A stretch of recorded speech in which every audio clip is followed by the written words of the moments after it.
The WAFB First Alert Weather Team, powered by the most advanced tools and technology to give you the first alert. Sponsored by Acadian Windows and Hurricane Shutters.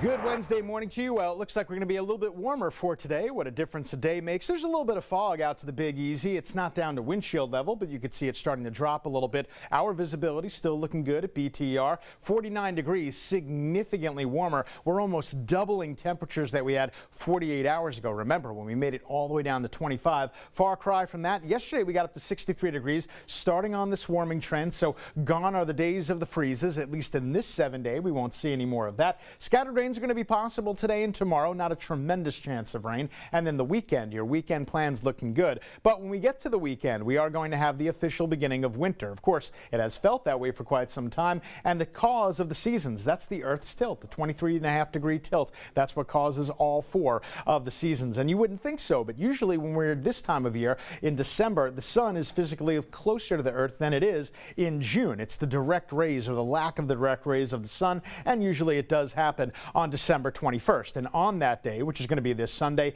that also tends to be the day with the shortest amount of daylight or the longest night in the northern hemisphere. And it's not even going to feel like it. We're going to have temperatures in the 70s as we get to the weekend forecast. More on that in a second. Now, it looks like a lot of rain is moving our way, but a lot of what you see here is starting to fizzle out. And by the time it gets to Baton Rouge, it looks like it's going to be maybe a light sprinkle or two. That's really going to be about it. The cold front sitting behind all this stuff all the way back to the west in Texas. And here you go, the models. The models have been very consistent. They show that rain out there in Lake Charles, but they kind of break it apart before it gets here. And then we'll have a couple of light showers later today in the afternoon. It's only a 20% chance, so you can take or leave the rain gear. I think either way you're going to be fine with that. Then let's track and time out the incoming cold front. That's going to arrive late Thursday. But look at this. It's really not that big of a rainmaker. So even tomorrow, maybe enough to wet the ground, not that much more than that over the next several days. A trace to about 1/10 of an inch, really. That's going to be about it. As you get the kiddos off to the school bus stop, starting in the upper 40s, we are going to be relatively cloudy and dreary for today.